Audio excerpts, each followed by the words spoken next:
Hey everyone, welcome back to Marisa in the World. Whether you're in the dorms, in class, or just wandering around campus pretending not to be lost, one thing's for sure, college is full of opportunities to meet new people.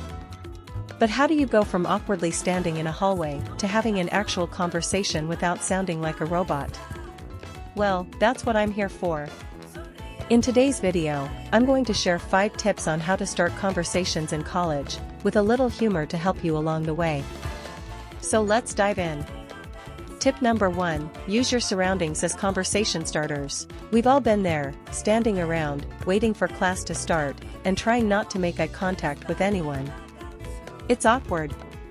But here's a little secret, your surroundings are full of conversation starters, just waiting to be used. Maybe the professor is 10 minutes late, and everyone's just sitting there awkwardly checking their phones. You could break the ice with something simple like, do you think the professor's going to pull a Houdini and disappear for the entire semester? Chances are, someone else is thinking the same thing, and boom, you've started a conversation. Another example is when you're at the campus coffee shop. You see someone struggling with the Wi-Fi, because, let's be honest, campus Wi-Fi is like a fickle toddler, works when it wants to. A well-timed "are you also trying to summon the Wi-Fi gods" can get you a laugh and maybe a new friend. What's the key takeaway? Observe your environment and use it to your advantage. Trust me, the world is filled with conversation goldmines if you just keep your eyes open. Alright, next tip. Ask open-ended questions. This is one of my favorite tricks because it's like handing someone a microphone and saying, go ahead, tell me your life story, but in a much more subtle way. Instead of asking something like, do you like college? Which could be answered with a quick yes or no, end of convo, awkward silence, goodbye forever, ask something like, what's been your favorite part of college so far? This opens the door for them to share more than a one-word answer, and who knows, you might find out that they're into the same obscure Netflix show as you. Please let it be Breaking Bad. Please let it be Breaking Bad. Another example could be in the cafeteria. Let's say you're in line next to someone, and the choices are limited, as they usually are. You could say, if you had to rate this mystery meat on a scale from I wouldn't feed this to my dog to not bad, where would it land? Not only does this question force a more thoughtful answer, but it also adds some humor to the mix. Bonus points if you can bond over your shared food struggle. The key takeaway is to ask open-ended questions, keep the conversation going. They give the other person a chance to share more and, most importantly, avoid those dreaded yes/no answers. Tip number 3, compliment or comment on shared interests. This is the part where your inner Sherlock Holmes comes in handy. Pay attention to the little things, people's clothes, books they're reading, hobbies they mention. Compliments and shared interests are golden ways to kickstart a conversation. Let's say you notice someone wearing a band t-shirt from your favorite group. You could start with something like, I didn't know anyone else on campus was a Red Hot Chili Peppers fan. What's your favorite song of theirs? Trust me, when someone hears you like the same stuff as them, they'll light up like it's Christmas morning. Another scenario, you're in the library, pretending to study, obviously, and you notice someone reading a book you've been meaning to check out. Go ahead and ask, hey, I've been meaning to read that.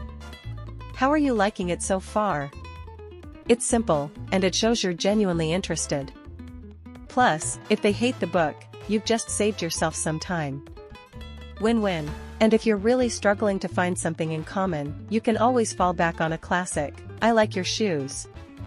People always appreciate compliments, just make sure you actually like the shoes, because fake enthusiasm is about as obvious as showing up to class in your pajamas after a night out.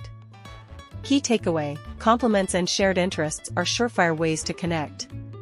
Plus, people love to talk about things they enjoy, so it's an easy way to keep the conversation going. Tip number 4, join clubs or activities. If you're struggling to meet people, here's a life hack. Join a club or activity. Not only does this give you something to do besides binge-watching shows, but it also makes conversations practically effortless. Imagine this, you join the intramural soccer team, and now you've got a built-in group of people who you see every week. Conversations will naturally flow, because you already have a shared activity.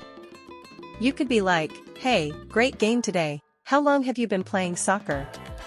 And because you're on the same team, you've already eliminated the awkward "what do we talk about" phase. Or maybe you join a study group for a class. Now, you have a natural reason to ask someone for help with that tricky assignment, even if you secretly already know how to do it. Say something like, "Hey, how did you solve question 5 on the homework? I'm stuck." This gives the other person a chance to explain something, and before you know it, you're chatting away. Key takeaway: joining clubs and activities gives you a built-in conversation starter and a group of people who share your interests. Plus, it's a great way to meet friends. Tip number 5, be approachable and friendly. Okay, this one might seem obvious, but you'd be surprised how many people sabotage potential conversations by looking like they're about to bite someone's head off. You know who you are. If you want to make friends, you've got to look approachable. That means smiling, making eye contact, and not having your headphones on at full blast 24/7. I get it, music is life, but if you want to meet people, try leaving one earbud out when you're in public. It's an instant signal that you're open to talking. Another big one is body language. If you're sitting with your arms crossed and staring down at your phone like you're plotting world domination, people might not feel like starting a convo. Instead, try to keep your body language open, uncross those arms, stand tall, and don't be afraid to smile at people.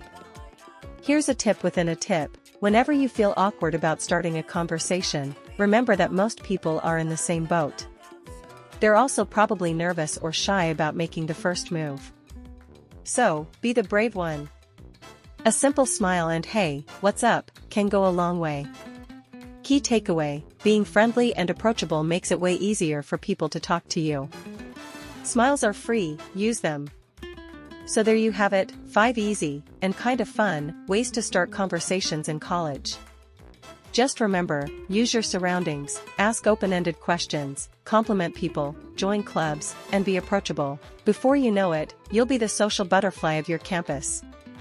And hey, even if you don't feel super confident at first, just fake it till you make it.